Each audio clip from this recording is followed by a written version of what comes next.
बच्चों, आज हम लोग क्लास 10 के रियल नंबर्स को कंटिन्यू रखते हुए आगे बढ़ेंगे। और आगे का हमारा टॉपिक है, या आज का हमारा टॉपिक है अंक गणित की आधारभूत परिमेय।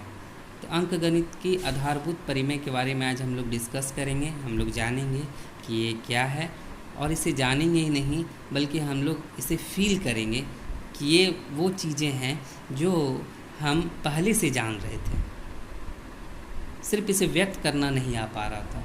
आज हम लोग इसे जानेंगे, समझेंगे और फील करेंगे।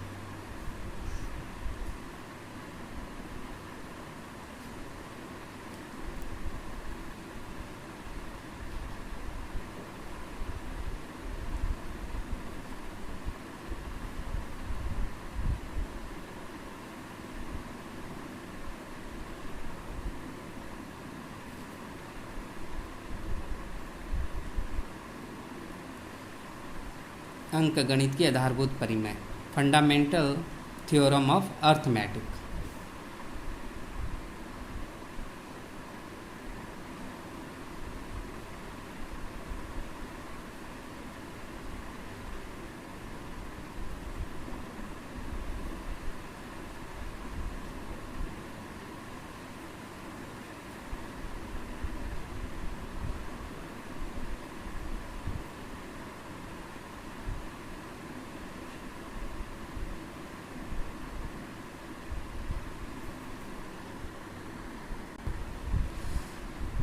Fundamental theorem of arithmetic.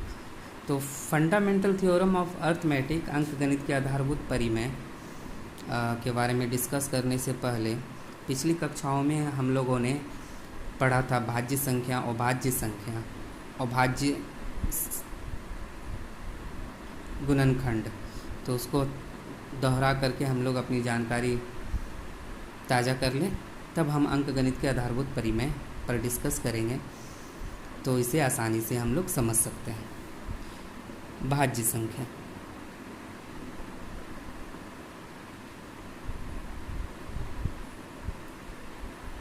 भाज्य संख्या, भाज्य संख्या को इंग्लिश में कंपोजिट नंबर कहते हैं। भाज्य संख्या क्या होती है? जिस संख्या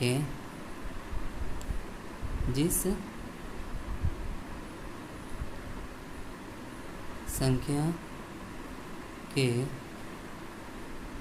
दो से अधिक भाजक हो, दो से अधिक भाजक हों, उसे भाज्य संख्या कहते हैं।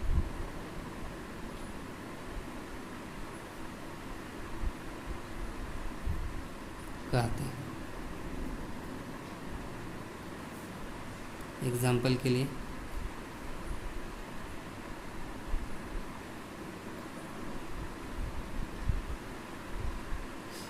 4, 6, 8 ये सभी भाज्य संख्याएं हैं।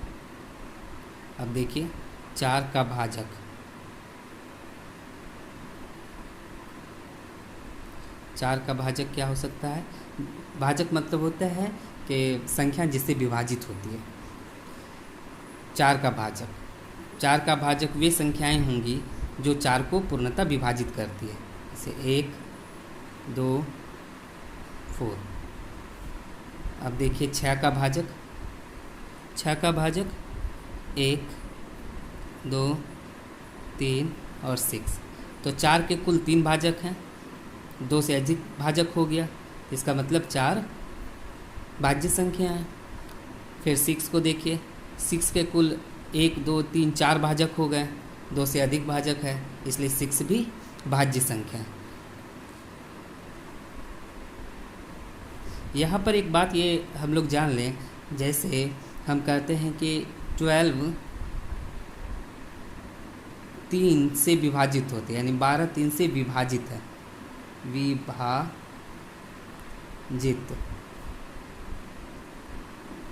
12 3 से विभाजित है। इसका क्या मतलब होता है? इसका मतलब होता है कि 12 को 3 पूर्णतः विभाजित कर देते।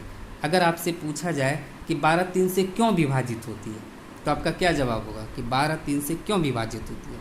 तो 12 3 से इसलिए विभाजित होती है क्योंकि 12 के गुणनखंड में 3 मौजूद होता है। तो 12 का यदि आप गुणनखंड करेंगे तो आप पाएंगे, तो देखिए 3 मौजूद हैं, इसलिए 12 3 से विभाजित है।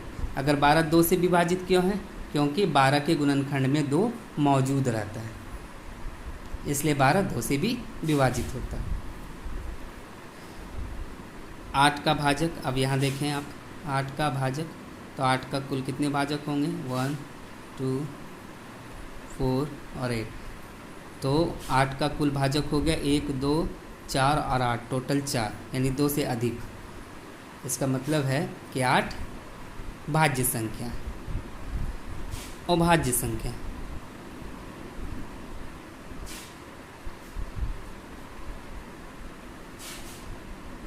अभाज्य संख्या को इंग्लिश में प्राइम नंबर कहते हैं। अभाज्य संख्याएं क्या होती हैं, जिस संख्या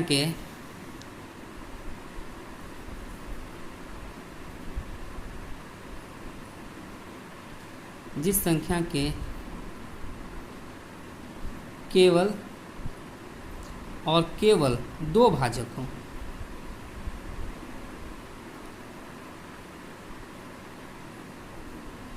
केवल 2 भाजक हों।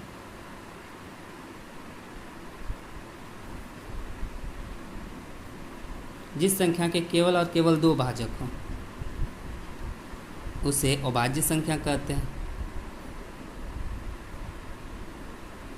अभाज्य संख्या कहते हैं।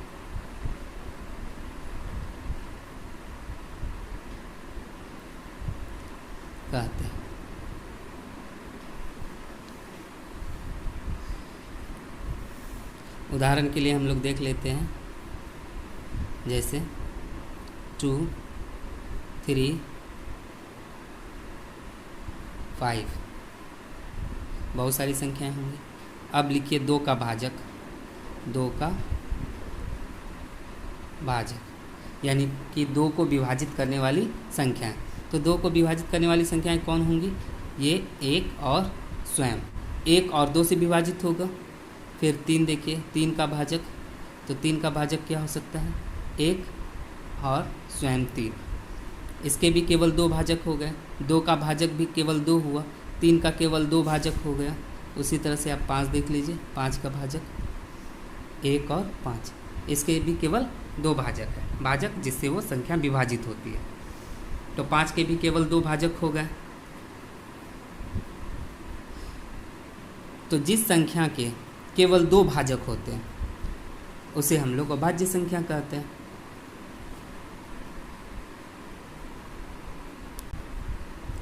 आगे हम लोग देखते हैं अभाज्य गुणनखंड।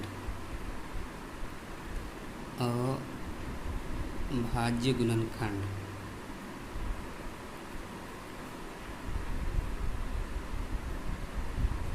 यानी प्राइम फैक्टराइजेशन।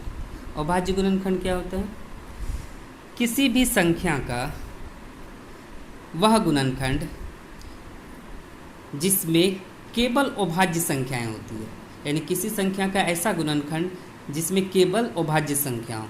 अब देखिए जैसे 12 का अभाज्य गुणनखंड,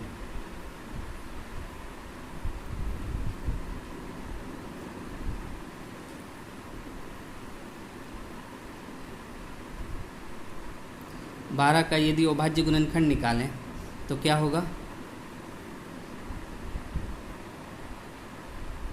2 2 3। तो देखिए 2 अभाज्य है, ये भी 2 अभाज्य है और 3 भी अभाज्य है, यानी 12 के गुणनखंड में केवल अभाज्य संख्याएं हैं। तो 12 का अभाज्य गुणनखंड हो गया। तो जिस संख्या के गुणनखंड में केवल अभाज्य संख्या हो वह उसका अभाज्य गुणनखंड कहलाता है। तो 12 का अभाज्य गुणनखंड क्या होगा, 2 2 गुणे 2 गुणे 3, क्योंकि इसमें सभी अभाज्य संख्याएं हैं। तो ये 12 का अभाज्य गुणनखंड होगा। अब जैसे देखिए 18 का अभाज्य गुणनखंड, तो 18 का अभाज्य गुणनखंड हम कैसे लिख सकते हैं, 2 2 इंटू 3 इंटू 3।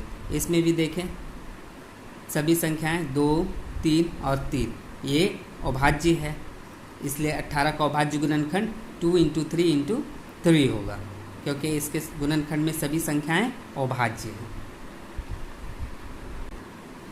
अभाज्य गुणनखंड में हम लोग ये जान लें कि किसी भी भाज्य संख्या को अभाज्य गुणनखंड के रूप में व्यक्त किया जा सकता है, यानी ऐसी कोई भी अभाज्य संख्या नहीं है जिसे अभाज्य गुणनखंड के रूप में लिखा नहीं जा सकता है। और दो अभाज्य संख्याओं का गुणनफल हमेशा भाज्य संख्या होती है, यानी अगर किसी भी दो अभाज्य संख्याओं को गुणा किया जाए तो उसका गुणनफल हमेशा भाज्य संख्याएं होगी। और सभी भाज्य संख्याओं का गुणनखंड अभाज्य संख्याओं के रूप में व्यक्त किया। अब हम लोग अंकगणित की आधारभूत परिमेय को समझने का प्रयास करेंगे।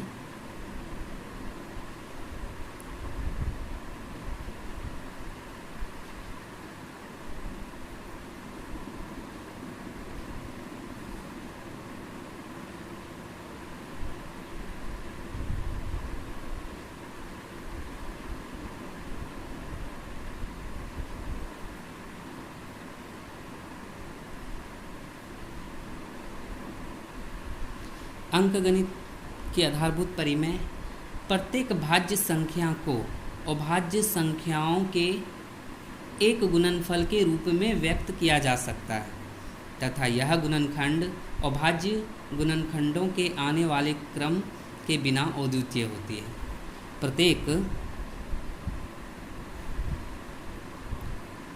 प्रत्येक भाज्य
इस कथन को हम लोग एक एग्जाम्पल से बहुत अच्छे ढंग से समझ सकते हैं। इसमें है कुछ भी नहीं, बस आप एक एग्जाम्पल को देख लेंगे तो एकदम स्पष्ट हो जाएगा ये कथन आपको क्या कहना चाहता है या क्या समझाना चाहता है। जैसे एक एग्जाम्पल ले लें, 45। 45 भाज्य संख्या है। अब हम इसका गुणनखंड लिखते हैं।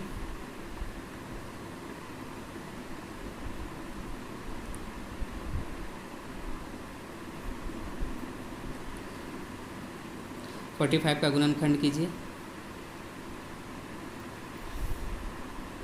3 से लगाएंगे 15 आएगा, फिर 5 से लगाइए 3 आएगा। तो 45 का गुणनखंड होगा आपका 3 × 3 × 5। तो 45 का गुणनखंड में आप देखिए 3, 3 और 5 ये संख्या आई हैं। ये सभी अभाज्य संख्या हैं। और 45 को आप किसी भी तरीके से आप इसका गुणनखंड कीजिए। 5 पहले लिख लीजिए, 3 बाद में, फिर 3, या किसी भी तरीके से आप इसका गुणनखंड करें तो हर बार गुणनखंड में जो संख्याएं आएंगी, जो नंबर आएंगे, वो 3, 3 और 5 ही आएगा। यानी 3 2 बार आएगा, 5 1 बार आएगा। किसी भी तरीके से आप इसका गुणनखंड करके देख लीजिए तो हर बार आपको 2 को 3 मिलेगा और 1 5 मिलेगा उसके गुणनखंड में। क्रम चाहे जो भी हो, क्रम आप इधर उधर कर लीजिए, लेकिन ये संख्या बदलने वाली नहीं है। हर बार 2 3 आएगा और 1 5 आएगा। यानी 3 × 3 × 5 हर बार यही संख्याएं आएंगी। क्रम इसका बदल सकता है। यानी कोई बच्चा इसे इस ढंग से भी लिख सकता है, 5 × 3 × 3, जैसे भी आप लिखना चाहें। क्रम बदल सकता है, लेकिन ये संख्या हमेशा 45 के गुणनखंड में 3 3 और 5 ही आएगी। ऐसा नहीं कि 5 की जगह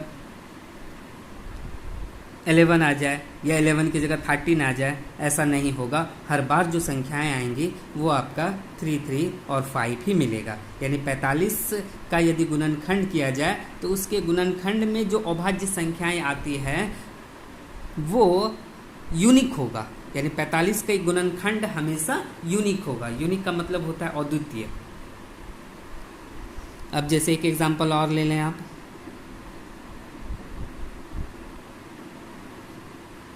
30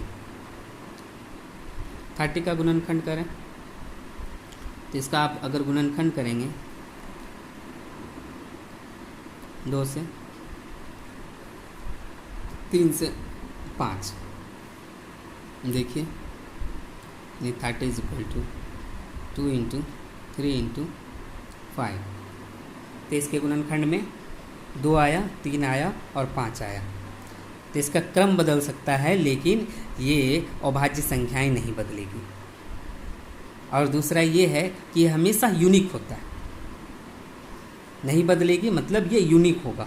यानी 30 का अभाज्य गुणनखंड हर हालत में 2 3 और 5 ही आएगा, ये बदल नहीं सकता है।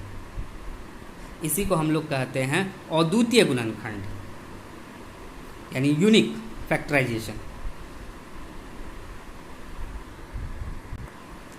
अंकगणित का आधारभूत परिमेय का कथन यही है कि किसी भी भाज्य संख्या को अभाज्य गुणनखंड के रूप में व्यक्त किया जा सकता है और क्रम को छोड़ करके वह गुणनखंड अद्वितीय होता है। यानी 30 भाज्य संख्या है और इसे अभाज्य संख्या के गुणनखंड यानी 2 3 और 5 में व्यक्त किया गया है। और ये अगर क्रम को छोड़ दिया जाए तो ये गुणनखंड यूनिक होगा, अद्वितीय होगा। यानी हर बार अगर 30 का अभाज्य गुणनखंड लिखा जाए तो उस गुणनखंड में आपको 2 3 और 5 के अतिरिक्त कुछ नहीं मिलेगा। हाँ, क्रम बदल सकता है।